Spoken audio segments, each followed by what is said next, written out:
Pour yourself a cold one. Let's strike 'em, huh? And listen to Ross Tucker break down the top college prospects on another tasty edition of The College Draft.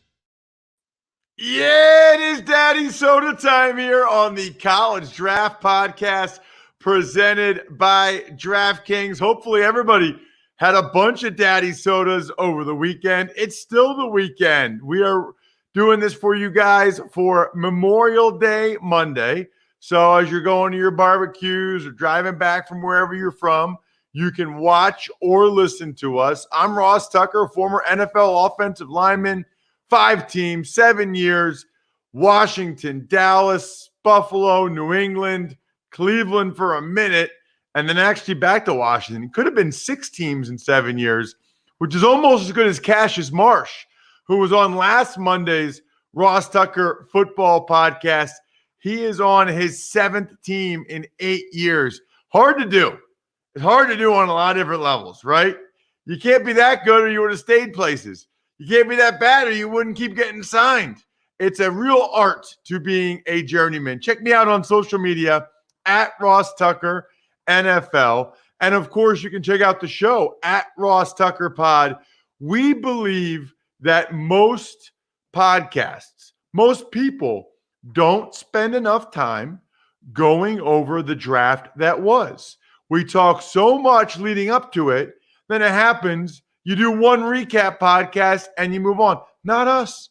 We're talking about every single draft pick that happened in the 2021 draft. You know why? Because we should. They deserve it. And it's fun for people to be able to see what we think about every guy that their team got. And by we, I don't mean me. I mainly mean Emory Hunt, a rising megastar in the media industry. Check him out on Twitter at FBall Game Plan, Football Game Plan on YouTube. He's all over CBS HQ. He's got that unbelievable draft guide that I know a lot of you guys got for last year, footballgameplan.com/2021 draft guide. Just remember that I said this next couple of years when Emory's on TV and it all got, just remember, I told you this was going to happen. Emory, good morning. How are you?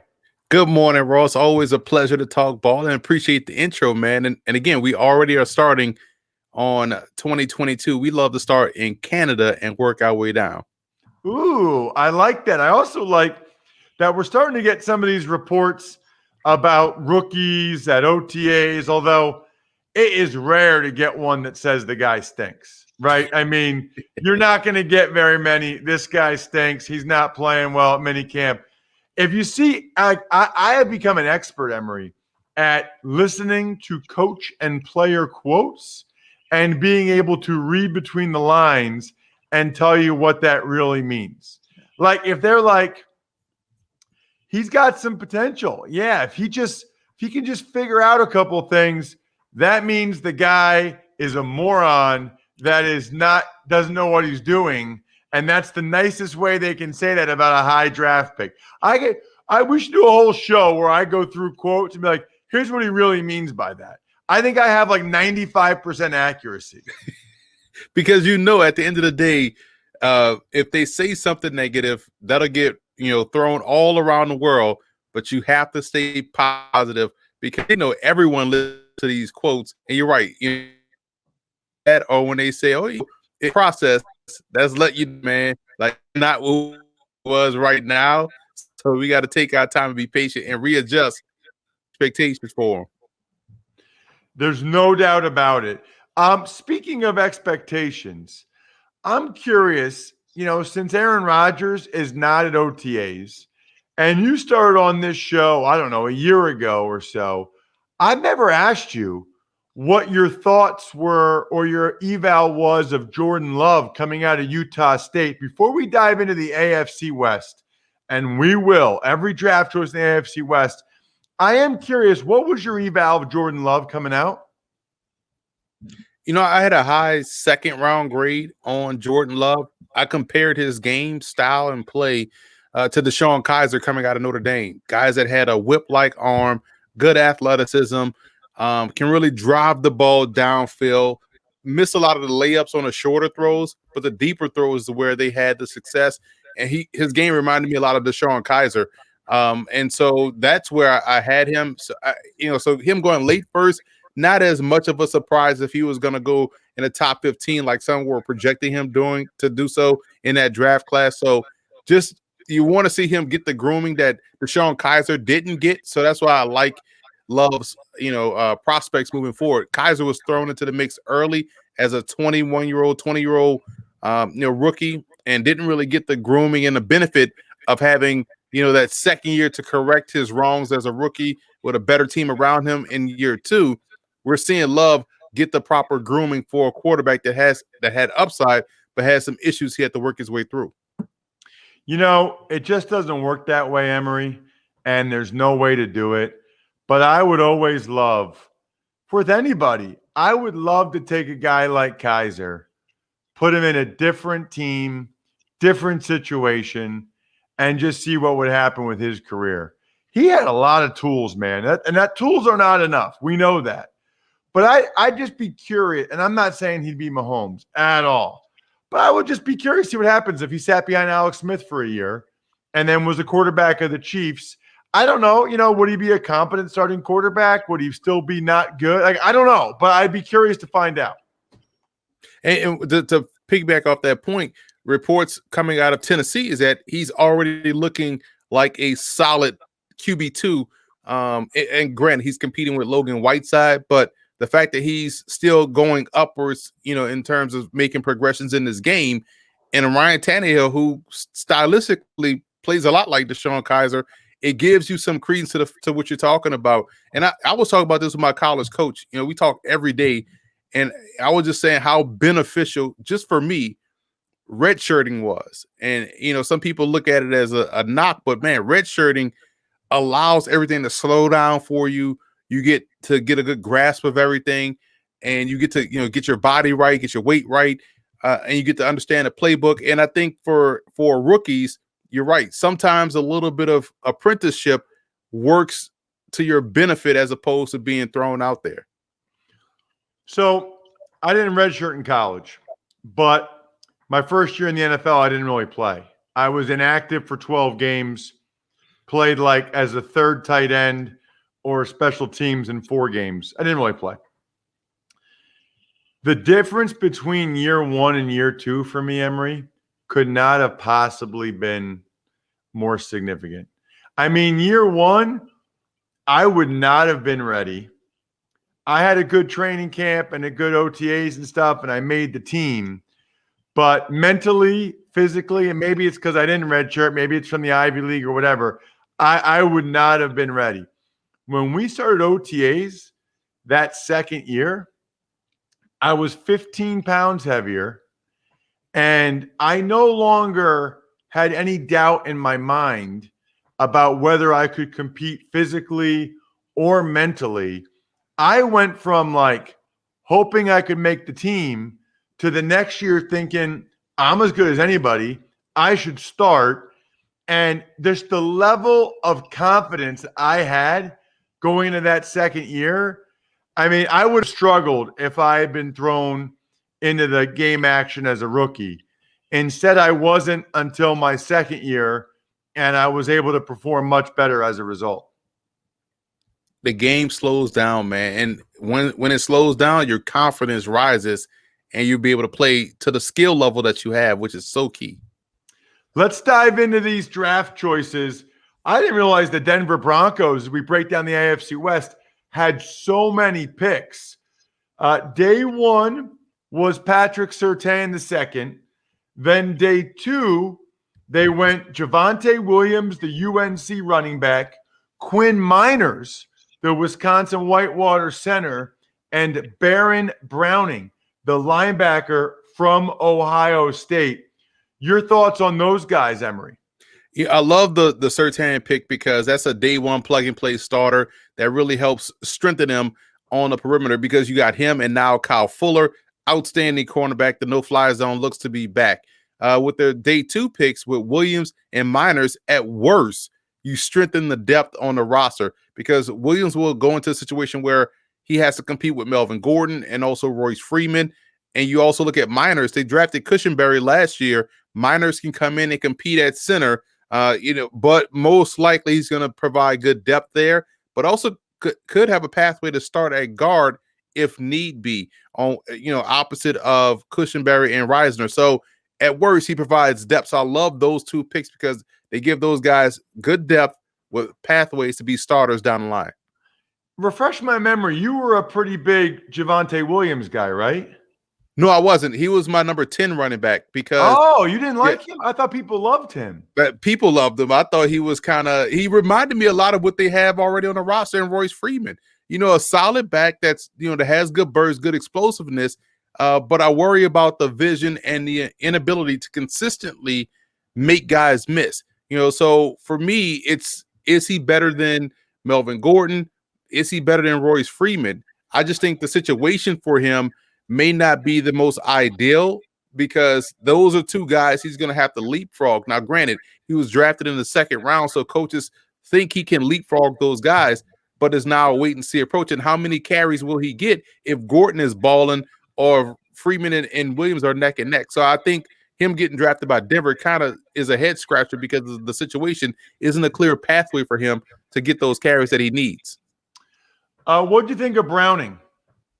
I thought Browning was a good point of attack player, not the twitchy, most explosive pass rusher, but someone that can be a good depth player on the edge. You look at what they're trying to do. They're trying to get guys that can, sub in and play those positions rather well. Browning, to me, finished strong, and people will look at the way he finished and think that was his whole career, but it wasn't.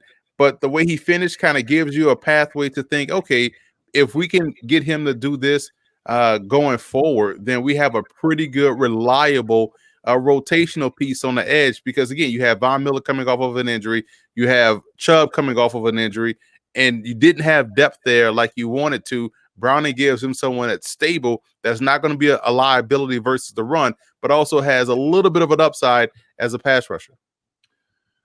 Taking a look at day 3, they had 6 day 3 picks.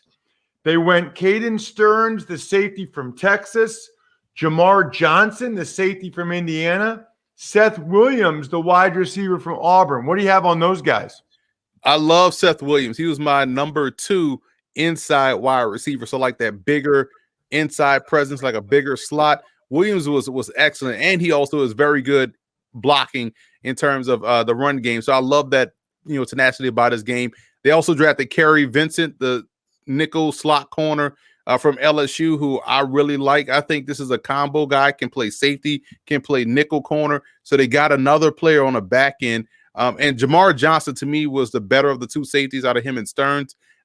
Johnson has good ball skills, good instincts, can play single high, has the athleticism that you look for.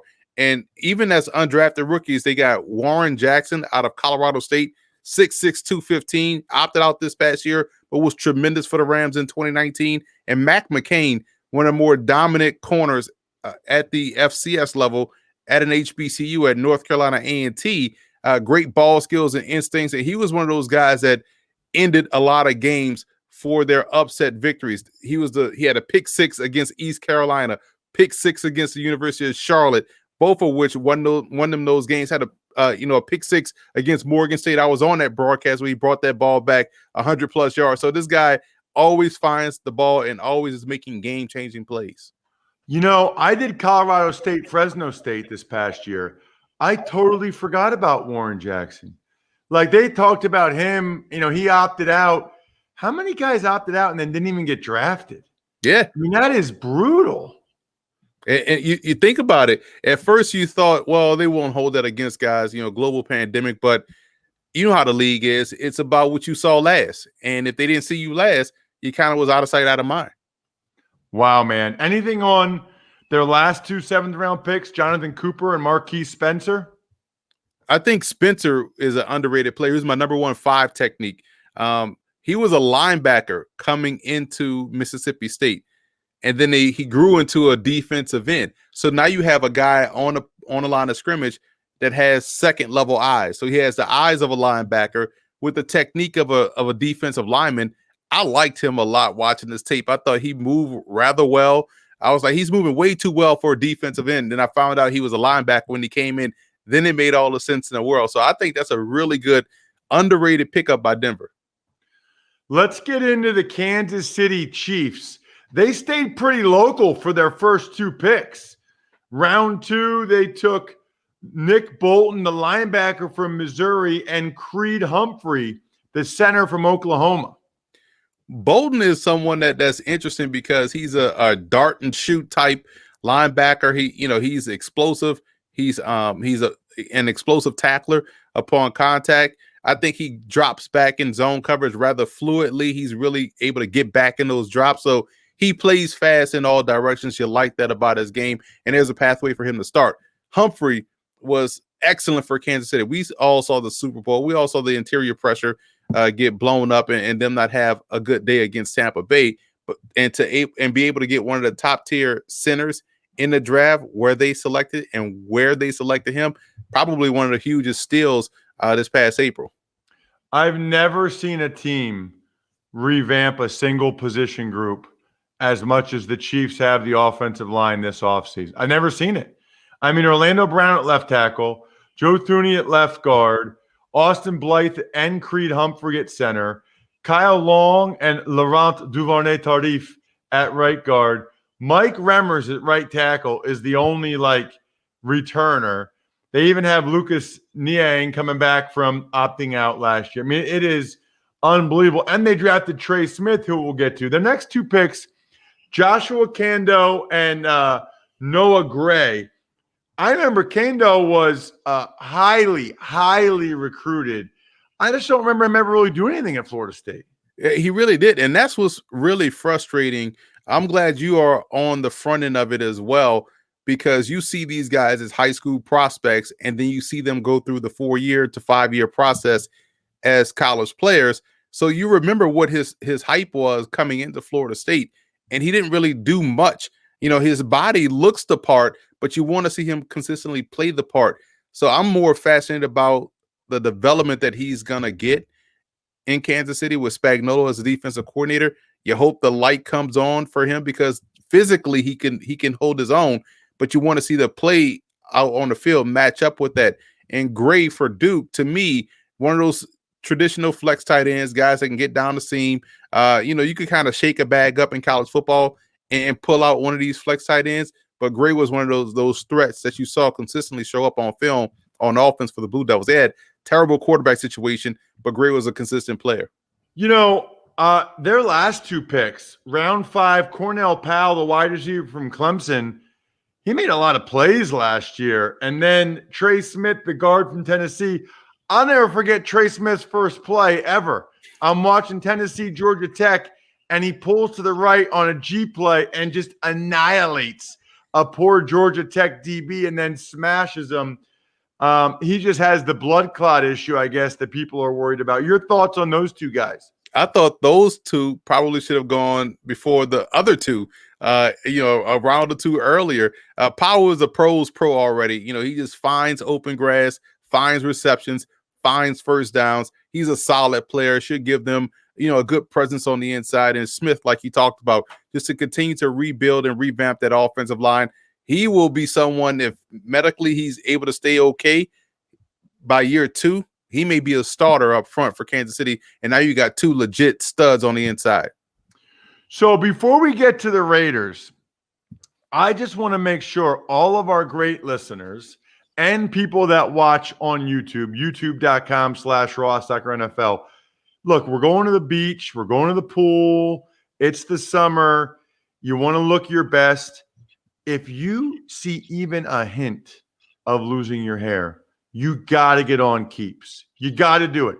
2 out of 3 men will experience some form of hair loss by the time they're 35. We just watched my wedding video with my daughters. First of all, I was 335 pounds. Don't recommend heaviest day of your life being your wedding day. Secondly, you could see I was already thinning. I was already thinning at 26 years old.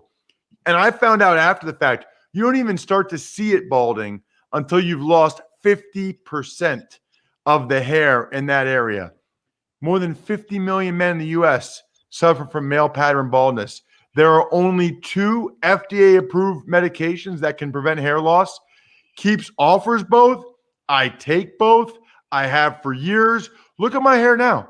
Yeah, I still have the bald spot in the back, but it looks pretty darn good. 16 years later, 16-year wedding anniversary. If you're ready to take action and prevent hair loss, go to keeps.com/draft to receive your first month of treatment for free.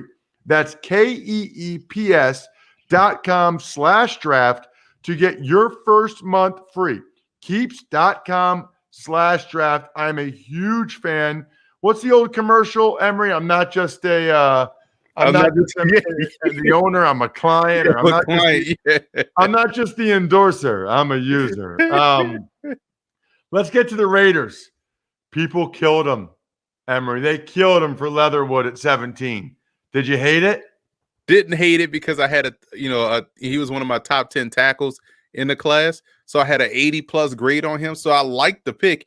And we know this, the draft, if you try to game the draft, you're going to always lose.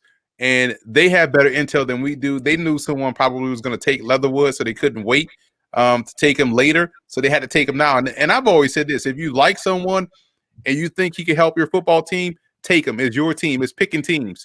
That's all it is, essentially. Okay, I like this guy. I'm taking him. And so Leatherwood, to me, gives him a really good starter.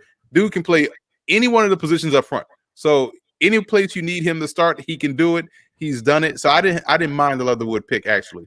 I forgot what you thought of Trayvon Merrick, the safety from TCU. I like Trayvon Merrick. He was my number 2 strong safety, right behind Richie Grant. But Trayvon Merrick is a strong safety that has really good fluidity. I think he can, moonlight between free safety and strong safety if you want him to. Good ball skills, very good cover skills in the shallow area of the field.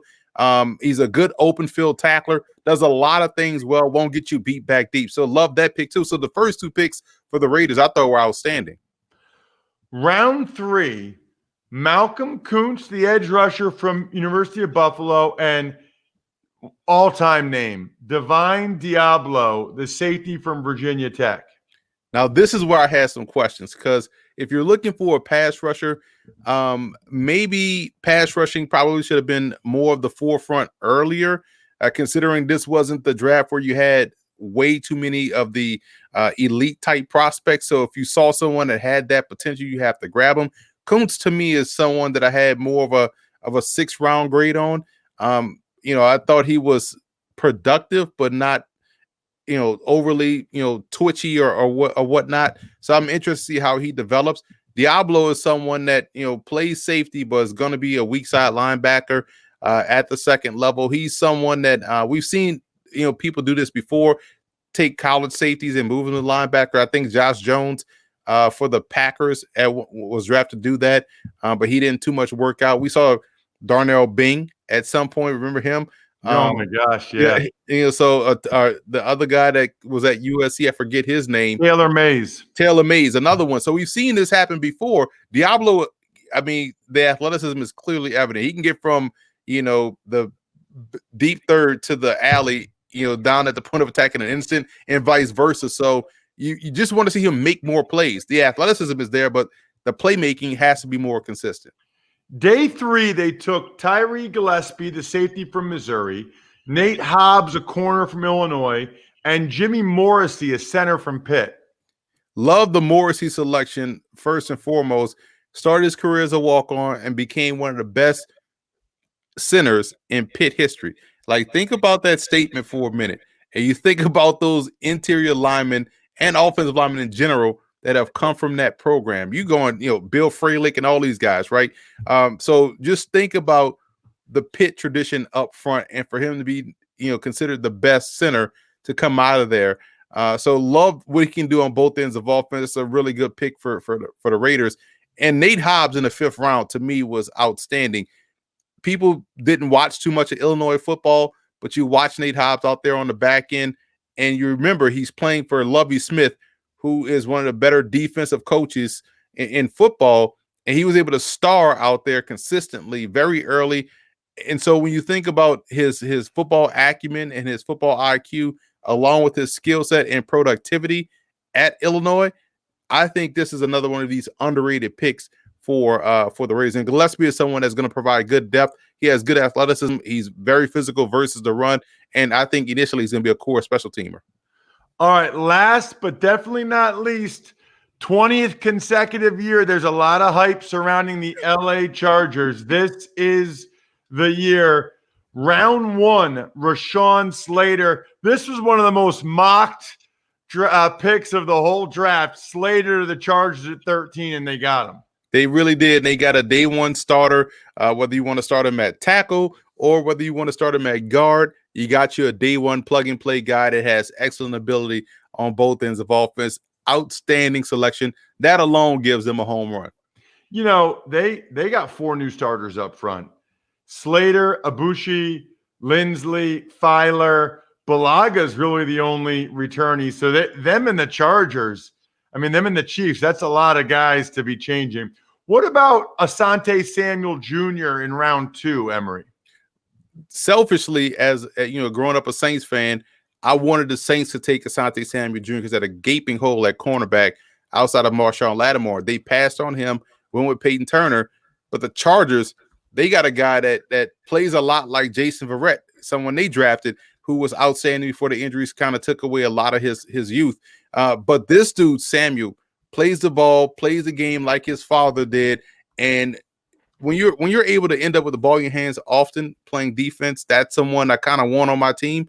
He turns the ball over, and now you look at what they have now with him. They have Chris Harris out there, so they're going to be back to what they are known for. Their secondary, Derwin James is coming back healthy. We should see growth from Nasir Adderley, next year as well. But I love the Asante Samuel Jr. selection. That was an instant hit in my opinion. All right, so round 3, they took Josh Palmer, a wide receiver from Tennessee, and Trey McKitty, a tight end from Georgia. I think both of those are really good picks. Palmer can stack and track with the best of them. Underrated receiver, did a lot of great things in the SEC. And McKitty, people looked at his stats and say, what the hell are they doing? But don't look at his stats. Look at his athleticism at Georgia. And then go look at his stats back at Florida State and realize that was a really good pick. He's going to be a move tight end type. I think he has Jonnu Smith type ability. So another one of these underrated offensive weapons to build around Justin Herbert. Next 2 guys, round 4 and 5, Chris Rumpf, the edge rusher from Duke, and Brendan, I forget how to say the last name, the tackle from Nebraska. I don't know if it's Hymus or James, whatever. Right. He's a really good pick, whether it's Hymus or James or Jameis, whatever the last name may be. He is really good. He is a stud up front. I think that's another one of these value picks that they were able to grab. I think he's going to have a pathway to start at some point in time during his rookie season because he's really good. But you also look at the fact that they got Rumpf. Rumpf is a slender guy, but he has quicks and bursts off the edge. He's going to thicken out his frame as he gets, that pro strength conditioning and nutrition in his system. But you can't teach the athleticism and the twitchiness and his ability to dip that shoulder and flatten, accelerate to the quarterback. Rumpf was a really good value pick again. So the Chargers, in my opinion, were ace in the draft as they went along. Last 3 picks. Nick Neiman, the linebacker from Iowa, Larry Roundtree, running back, Missouri, and Mark Webb, a safety from Georgia. Roundtree seems like he was at Missouri for a decade. So, it's finally good to see him progress and go to the NFL. Good all-around game, better receiver than given credit for, and has a chance in that backfield where you have a lot of good pieces, but guys have been inconsistent because of injury. So there's a chance for him to really carve out a role there. And both Neiman and Webb, I think, are day one core special teamers for Los Angeles. I was about to say San Diego.